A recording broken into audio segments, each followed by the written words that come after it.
Good morning বন্ধুরা, দেখতে পাচ্ছ আজ কাকার সঙ্গে নতুন এসেছি। কাকাই ভাড়া দিয়েছে তো যাচ্ছি, শেয়ার হয়ে গেল, যাচ্ছি গাইস।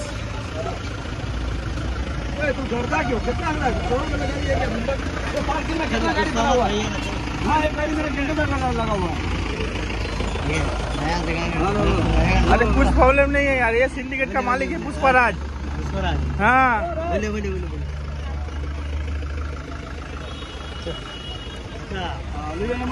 तो गाइस देख सकते हैं सब बस स्टैंड के सामने हमारा गाड़ी तो लगी थी टॉयलेट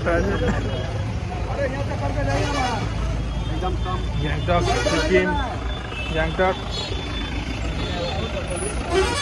सब আছে।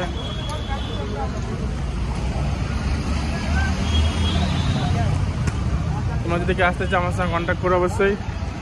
ওইদিকে সব বাসগুলো দাঁড়িয়ে থাকে আর এইখানে যে বাস স্ট্যান্ড দেখতে পাচ্ছ